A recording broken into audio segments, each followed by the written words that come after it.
ഇതൊരു കണ്ടന്റ് ആയിട്ട് കൊണ്ടുപോകാൻ ഞാൻ ആഗ്രഹിക്കുന്നില്ല. ഇത് കണ്ടന്റ് ആയിട്ട് ആരും കാണും വേണ്ട. ഈ ഒരു ഇഷ്യൂ ബേസ് ചെയ്തിട്ടുള്ള എന്റെ ലാസ്റ്റ് വീഡിയോ ആയിരിക്കും. എന്തോ സംഭവമുണ്ട്, എനിക്ക് ഇനി തൂറാനുള്ള സമയം കിട്ടുമോ എന്തോ.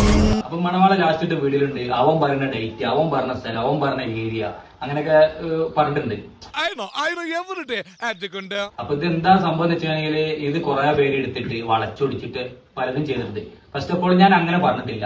എന്തെന്നും അത് ഈ പറയുന്നല്ലോ, ഈ കേസല്ലാകെ കുഴഞ്ഞു പറയുന്ന പോലെ ഉണ്ടല്ലോ. അവൻ വിളിക്കുന്ന സ്ഥലത്തോട്ട് പോകാന്നാണ് ഞാൻ പറഞ്ഞിട്ടുള്ളത്. ഫൈറ്റ് ചെയ്യാണ്ടോ? നീ പറഞ്ഞ സ്ഥലത്ത് ഞാൻ വരും. നീ വിളിക്കുന്ന വീണ്ടും പറയുന്നത് നീ വിളിക്കുന്ന സ്ഥലത്ത് ഞാൻ നിന്നെ വെല്ലു വിളിക്കാം. എന്റെ കർത്താവേ, ഒരു ചെറിയ മിന്നലെ പോയി പോയി. എടാ നീ എന്തിനാണ് റോട്ടിൽ കൂടെ പോണ ഏണിയൊക്കെ പിടിക്കണത്?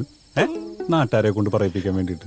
ചലഞ്ച് ടൈം കാര്യം ഡേറ്റ് ഒന്നും ഞാൻ കൊടുത്തിട്ടില്ല. കാരണം ഞാൻ അങ്ങനെ നടക്കുന്ന ഒരു വ്യക്തി ആയതുകൊണ്ട് ഞാൻ ആദ്യം തന്നെ അവൻ പറഞ്ഞ സമയം എന്നുള്ള രീതിയിൽ ഞാൻ അവനോട് പറഞ്ഞിട്ടില്ല. എനിക്ക് എവിടെ ചെന്നാലും ഈ ഗതികേട് എന്നെ വരൂ. ഈ കാര്യങ്ങളൊക്കെ വെച്ചിട്ട് മണവാളം വളച്ചൊടിച്ചിട്ട് ഞാൻ മണവാളിനെ പേടിച്ചു എന്നുള്ള രീതിയിലാണ് അവൻ പറഞ്ഞത്. അവനക്ക് റീച്ച് വേണം, ശരിയാണ്. ലേശം മെന്റൽ ഉണ്ടോ എനിക്കിന്ന് സംശയിക്കുന്നവരുണ്ടേ. വെറുതെ എനിക്കൊരു കുഴപ്പമില്ല. പക്ഷെ എനിക്കിപ്പോ അവനെ പേടിച്ചിട്ട് നടക്കേണ്ട ഒരു ഗതികേടില്ല.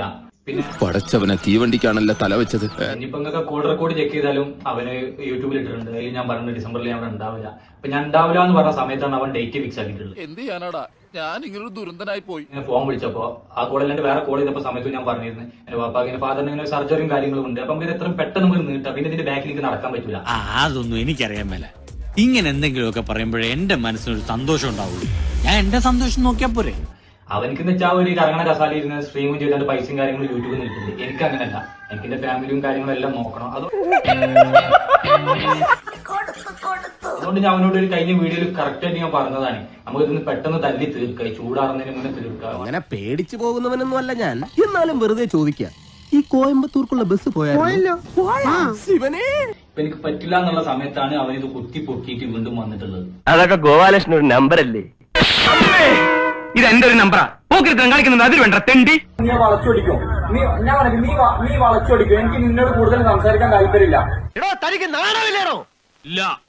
ഒന്ന് മണവാള, എനിക്ക് 5, 6, 2 ഡേ തന്നു. അതിൽ നീ ഒരു ഡേ, നീ ഓൾറെഡി സ്റ്റേറ്റ് ചാമ്പ്യൻ ആണ്. നിനക്ക് ഇതിനെത്ര ടൈം?